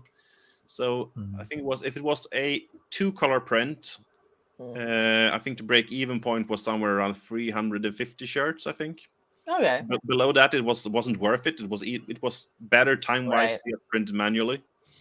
And if you did a 6-color, which was the most we could do, I think it was like a break-even of like just below 200 shirts. Okay, that's still like that's hard because then you do have to like anything less than that. It's like it's just not worth it. No, it's not worth it. It's just do it manually, and you'll be done faster. Did you have dye sublimation at this place? Because I've always we did not do any dye sublimation. We did screen printing directly to textile. We did screen printing of our own transfers, so heat transfers, screen printed heat transfers. We did digitally printed heat transfers, and we did digital CAD cut heat transfers. Okay. Dye sublimation is a slightly different set of things to solve for. It was really cool though, because I was mainly doing artwork and doing all the preparation of the originals for printing there, but I was also running the large format printer there. So I had like just behind my desk I had a printer that was 54-inch wide with an integrated cutter. So that's nice. I could do print and cut on full with vinyl. Nice. That's the thing I miss about at work, having full access to a print and cut machine of that size. I've done so many stupid things with that machine. That is the right approach. That's exactly. So I know, for example, when this was like 2008 or something like that, 2009. I think that was that one like the swine flu was around or something like that. It was one of those viruses. Yeah, I think so, yeah. Yeah, and I found like an image on the internet. It was like just like a copy of the government instructions of like wash your hands cleanly and stuff like that. But all the pictograms was swapped out to zombies. So it was like if you find yourself bloodthirsty, please bite yourself in the arm, etc., etc. And this is one of the things you printed. Yeah, I might have printed like 100 of those in like A5 format. And they might have ended up in quite a few places. Are you obvious plant? Are you secretly obvious plant? Because I feel like it sounds like an obvious plant thing to do. Nah, I'm not. Could have been. Yep. Is that what someone who is secretly trying to hide their identity would say, though? Exactly. Dun dun dun. No, but I also did some orange stickers, which was like the it had a like pastiche on a logo from the government agency that does like repossession, and it said like, yeah, this vehicle is seized for repossession. And then I wrote like the text underneath, and it said like, yeah, if you're not challenging this within 42 minutes, it's going to be sold on an executive flea market somewhere, and so on and so on. This is another side of you. This is another side we haven't seen. I had a friend that brought a few of those stickers and put them on the windshield of his boss car when they were going out for lunch.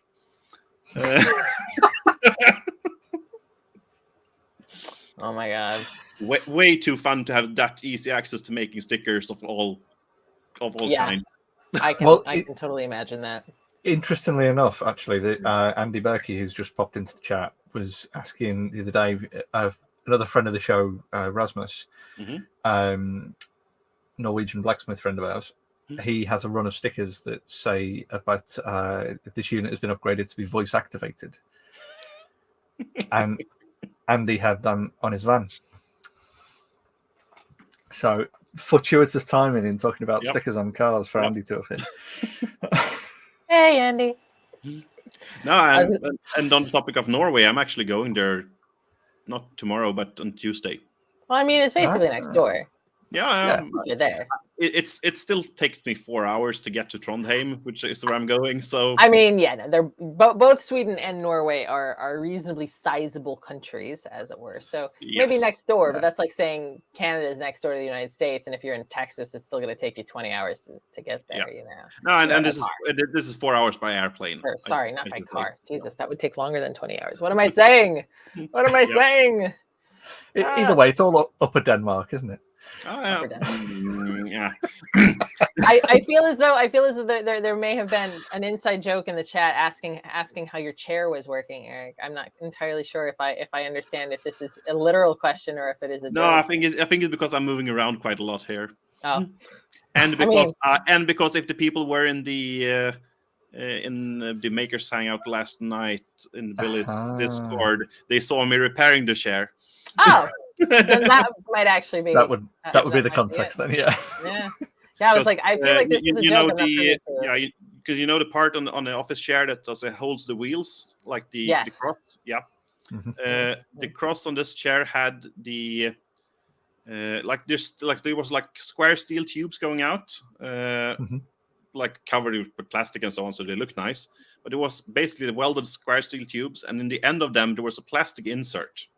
To actually hold the wheel straight. And I had a problem that one of those plastic inserts cracked. So the wheel was not straight anymore. The wheels were falling off. And yesterday I had 3 working wheels out of 5. Oh, yeah. Which makes it a balance act. Yeah, this is starting to become a real life example of the oh Jesus, no, Allie, don't do it, don't go there. It's too late. I've already started talking. It's like, no, it's too late. It's too late to stop the car. The principle of Dharma, which is about justice in the world, and it being shown as an example of a stool, and you take away the legs, and then you can't balance anymore, and then there's no more justice. I explained this very badly. I am tired. I am approaching my pumpkin time, so my metaphors are becoming just crap. Yeah. We are losing attention, so maybe that is a perfect opportunity to do our attention grabbersy thing. Have either of you prepared stuff? Because I know you both. Well, you've been on here before, Allie, but I didn't. But I'm Andy today. I didn't know I did. I did bring a thing. I'm Andy. Other Andy, not Andy Birkey. He's here. He's currently present. I'm host Andy. That is who I am today. I mean, I always have stuff, but this is about exactly. It's not about me. It's about Eric. I was going to say, Eric, what about you? Do you have anything that you'd listen to? I haven't prepared anything actually, but I definitely have stuff. Stuff that's been grabbing your attention. Yeah. Yeah, I would say the last few weeks, most of the things been grabbing my attention has actually been work related, but so they're maybe not as fun. Yeah, that's fair. Especially they're not as fun when you can't actually tell the context of them. That makes it that makes it a bit less fun. So yeah. Wow. I do realize that I do have a thing that I can just grab and physically hold. So go on then, Allie. What's yours? What's been grabbing your cubular attention? I think I am finally almost gotten through the entire mountain of 3D printed scrap that I've accumulated over the last who knows how many months. And I am in the final stages. I have the final kind of handful of cubes here that still need to actually go in the oven, because these are the ones that basically have been through the sandwich press and squished into the mold, but they're still incredibly rough on top, and so they're also they're not the best on the sides and stuff either, so they go into the oven to get the old smoothing treatment. Nice. and I have a box of what feels like 8 million cubes now, and that's why I need a makerspace to do things to the cubes. 8 million cubes, that's a lot. It's so many cubes. Again, it's one of those things to really get to see in a very kind of real physical manifestation of just how much 3D printing you've done. And the thing is that they're bloody dense. These are not light, they're not hollow. These are pretty freaking solid. And I don't know approximately what each one weighs. And PLA is a heavy plastic as well. Yeah, it's all PLA. So it's 1.2 in density. So it's 20% heavier than water. All right, I did not know that. But yeah, that's very much, I think, what's been kind of holding my attention. That and chemistry, glaze chemistry. Chemistry, yeah. Yes, I am now a glaze chemist. That's it's another feather in my cap. Because why not specialize in everything? Oh, I mean, specialization is for chumps. I'm so glad I'm confusing Andy today. It's great. Just gonna keep that up. Gonna keep that up until I run out of steam. It needs to just be on the screen because there we go. Yeah, exactly. But nah, it was there was an excellent opportunity to get to actually learn about glaze chemistry and how glazes are made and how to make your own glazes, because glazes are incredibly expensive to just buy pre-made. So making them yourself is so much more cost efficient, but you have to understand how they're made and how they work. And it's very much a sort of, it feels like a high level chemistry thing, if only because you're dealing with temperatures of over 1200 degrees Celsius here. So it's shit's happening at that temperature that you don't necessarily always anticipate. And it's a whole laundry list of things that can potentially happen depending on the ingredients used, and et cetera, et cetera. Yeah. And it's great. I got to learn about eutectics, and I didn't know what that word even was before this class. So now I do. Now I know what eutectics are. Do you get a cream to cure that? It'll just go away if you stop scratching and stuff. See, admittedly, I would love to know the eutectic equation. And I love that when I asked the course teacher this, she kind of looked at me and was like you don't really need to know it, so nobody really knows it. And I was like, But I want to know. I want to know the thing. For those of you who don't know what eutectics are, it is apparently the moment in which the combination of two materials of different melting points, apparently the right combination of them, you get a melting point that's significantly lower than either of them. Interesting. Yeah. And it's also significantly sharper, right? Yeah, like in a graph form, it's basically like it just nosedives at just the precise amount. And it's not 50-50. Like it's not like this 50-50 thing. It's something else entirely, which is why I figure there's an equation. But apparently it doesn't matter. You don't need to know the equation. Like it's just like, okay, I guess it's fine. Like I guess it's because at the end of the day, like the key elements in a glaze are always kind of the same. There's there's just a handful. It's like basically silicon dioxide, aluminum dioxide or aluminum sulfate. I can't remember. It's alumina. They call it alumina. And then a flux, which is again of a list of maybe like 15 different molecules, different elements. So it's not unlimited options here. And so, like, I guess it's one of those things that you just kind of learn approximately the correct amounts, and then that's it. You don't know the equation. Nobody seems to know the equation. I flipped through books about the topic, and it was like, no, it's literally not listed anywhere. Like, there's charts, there's graphs, no equation, and so it's like I had to. There's got to be a way of extrapolating that out from. It's somewhere, but again, definitely. I guess most artists don't care enough about maths to want to know exactly what the equation is, but nonetheless, it's all very interesting things, and it's even more fun when you get to take raw materials and bung them in the kiln at 1260 Celsius and see what they do. So, like, it's like, make goop, lots of heat. Yeah. It's happening. Things. Make goop is correct. Make hot goop and then glass effectively, because that's just what glaze is. It's just glass. Well, yeah, exactly. Yeah. You're just making fancy glass. That very fancy glass that's going to be nice on your surface when it's cooled down. Yes, hopefully. Exactly. Or work so well on plastics.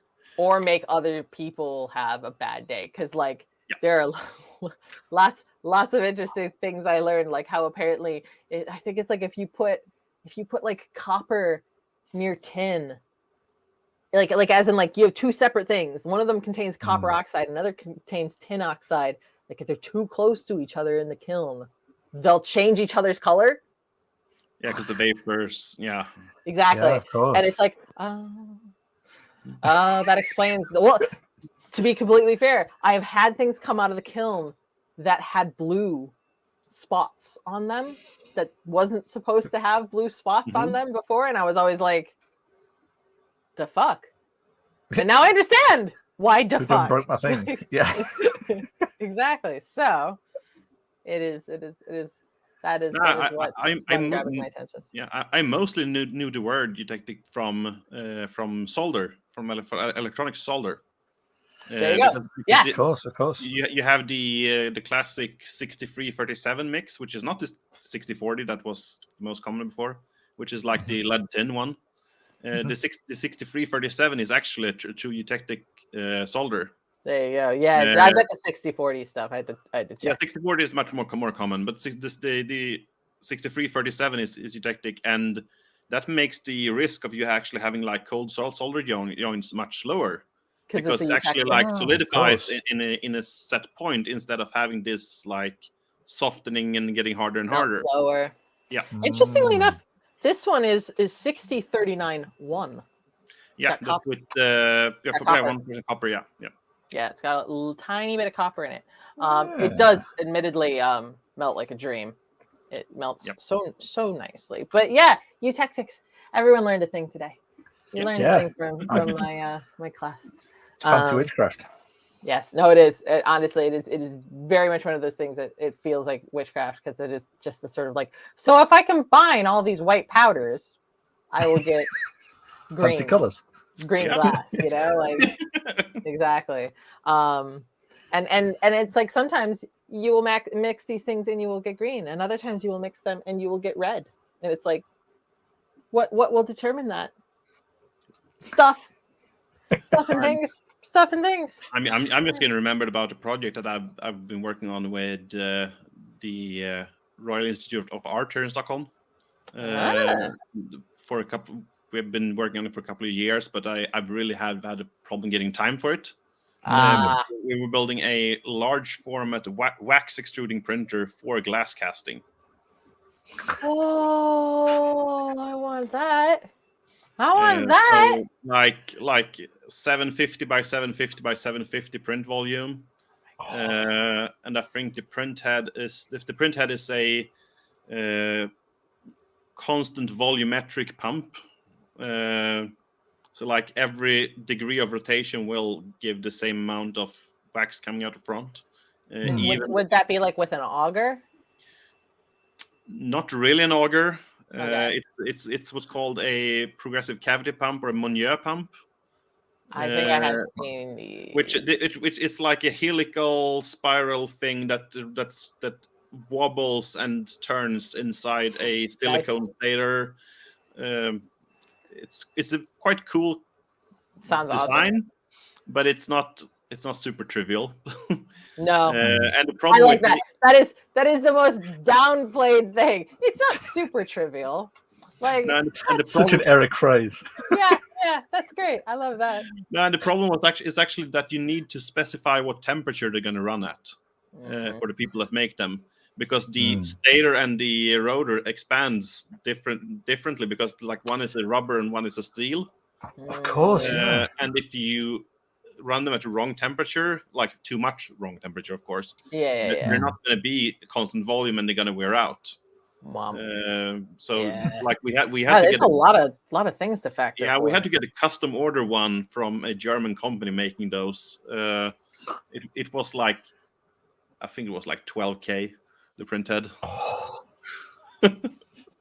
Oh god.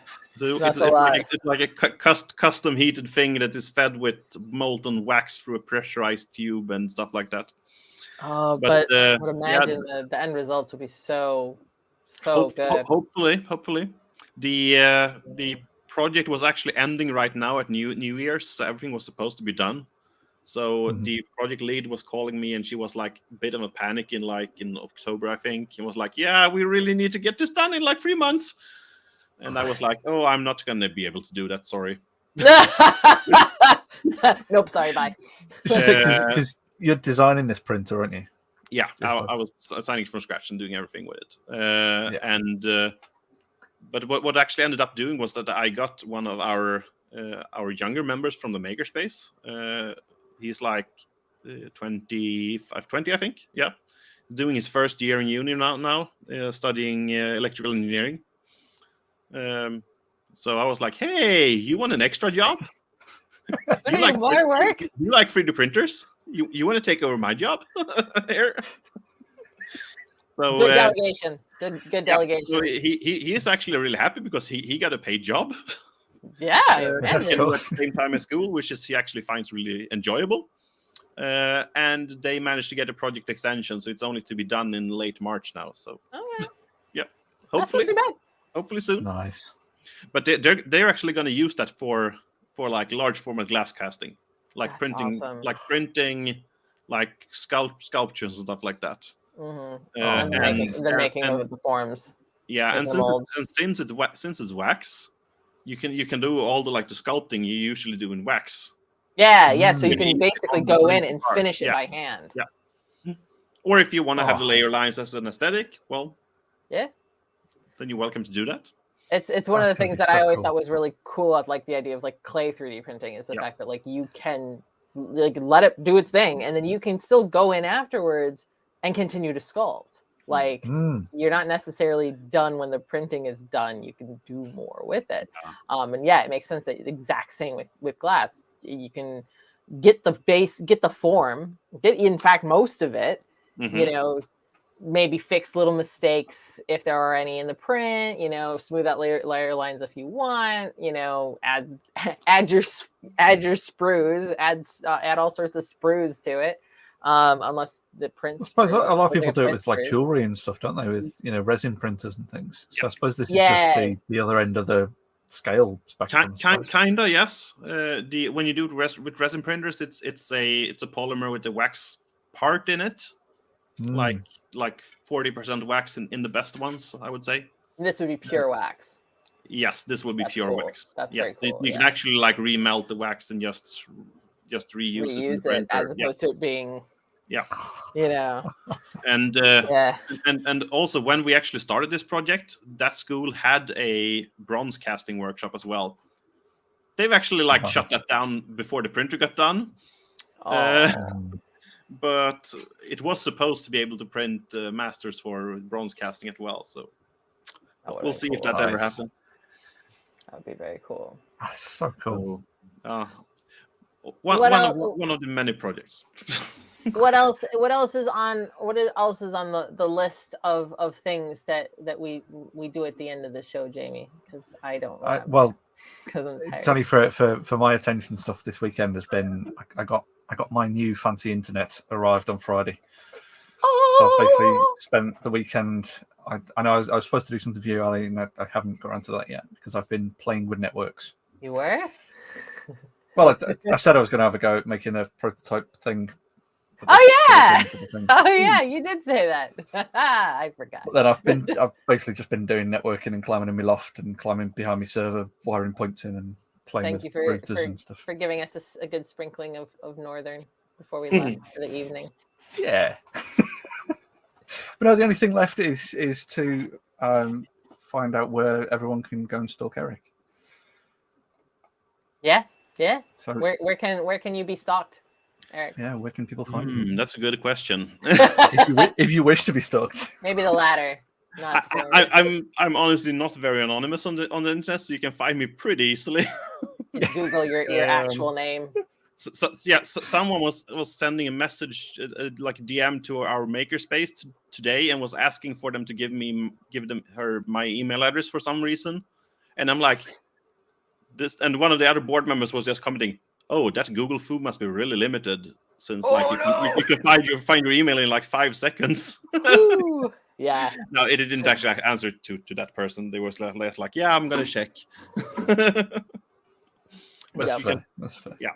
But I'm not really super active on any of the social medias right now. I used to be a little bit of like Twitter active as the public one, but yeah, Twitter is a shit show right now. So garbage, yeah. Not really using it a lot. So I'm mostly hanging out with people's Discords and stuff like that. Yeah, that's a fair point because you are prolific in a few Discords. I know I mentioned before. You know, when there's this sort of stuff that comes in, questions come in, and then we get kind of a few of us all throw answers in, and then you'll kind of appear with the bit of very niche, specific knowledge that only you would know. It just is the tick in the box. You're a good man to have around. But you can find the makerspace I run at makerspace.se. Some of the other makerspaces are a little bit annoyed that I stole that domain. Well done. Well done. So we get makerspace.se for our makerspace. You can find my company at freedeverkstan.se. And please don't find my webpage because it's not updated in like 7 years. So that'll be in the show notes. Exactly what people are going to go do now. Yep. Now that you've said something. It's like one of those things that is on my to-do list for a very long time, and it's also too boring to actually do. Yes. That is fair. I actually think when I updated that thing last, I was trying to study at uni, and that was in 2014.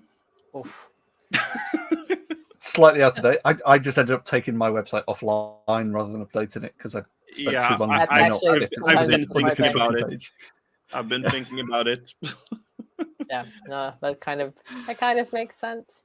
But I can find that I still check in on Twitter and sometimes if people want to reach out there. Otherwise, they can find my email at my webpage apparently because it's super easy to find. And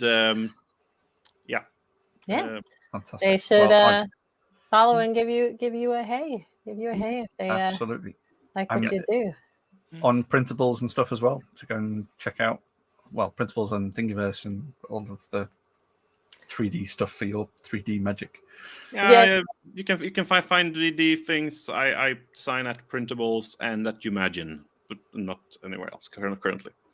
So printables. There we go. Yeah. And if you want to find me in Discord, I'm probably in Allie's Discord all the time. So Yep. just check in there. Also hanging out in mine. This is promotion. Yes, this is a good opportunity to join the Cats Creates Discord if you haven't. Well, I was just about to get to you. I work in.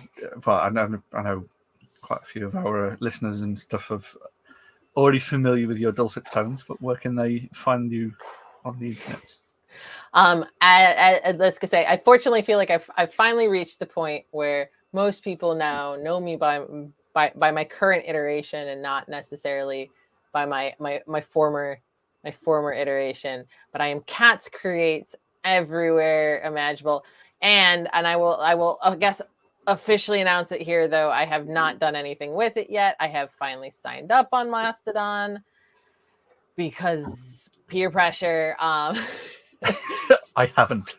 But I have literally done nothing with it. It doesn't even have a bio yet. So I will at some point set it up properly and share it so people can follow there. But I will say that I'm still on Twitter, and for the foreseeable, I will still be on Twitter, and anything that's posted to Mastodon will also be on Twitter and vice versa. It's not going to have Mastodon's not going to have any exclusive content or anything like that because ain't nobody got time for that. I juggle so many social media profiles as it is. I was not keen to add another. It'd be one thing if Twitter well and truly bit the dust and disappeared, in which case then it would just replace it. But it hasn't, and it probably won't. And I have my largest audience on Twitter, so I can't really afford to just stop. Entirely fair. Which means I just get to do an extra thing. Yay! But I feel like there should be some automation here to just cross-post between the two. Well, when I last used Mastodon quite some years ago, there was some automation that worked decently. Okay, like I'm hoping that it's a little better now, because again, I need this to be the lowest possible amount of effort, or I just low overhead. Do it. Yep. Yeah. But yes, I am the Cats Creates in places. I'm catscreates.com, and on YouTube. Should definitely subscribe on YouTube because I hear they like that thing when people do that. I did actually post a new video somewhat recently about my name badges that I made for the nurses that looked after me in hospital, and that actually went incredibly well. I'm still very sad that like there was no reasonable, feasible way to actually film the nurses receiving their gift without like potentially breaking privacy laws and or just doing things that were of questionable ethics. But I can definitely say that it was very good, and the video gives a nice little look at how I made them, and I'm very much working on what will be the video for the cubes. For the 3D print recycling. And for anyone who hasn't seen me mention it, because people clearly like, it's one of those things that I guess I haven't said it loud enough because people keep asking me, what are you going to do with them? And I keep saying, I'm going to make a sculpture. Like, it's like, I haven't been secretive about it. I'm going to make a sculpture. But apparently nobody ever sees the answer. So they keep asking. Yes, I'm going to make a sculpture. I'm going to do an art, one whole unit of art. Yeah. Because I am an artist. And I think also sometimes people forget that. Because I do lots of other things. But at the end of the day, I'm actually an artist underneath all of this skin. Well, you went and changed your name to be all createsy instead of artsy. Yeah, but I mean, like, it's all kind of the same stuff. I create many things. Including units of art. Including units of art. So yes, I will be, after I can sweet talk my way into somebody's workshop so that I can level off my cubes and perhaps also cut them smaller, because I've been looking at the big cubes because I have cubes of different sizes. Like I've got I've got some big ones and I've got some smaller ones, and I'm starting to be like, I like this size a lot more than I like this size. So I'm kind of like looking at it and I'm like, maybe I can cut these into smaller cubes, maybe. But again, this requires workshop. This requires I could probably make I can make many smaller ones. Yeah, I could make and then you're gonna be playing Minecraft in real life. Yeah, that's the friggin' point.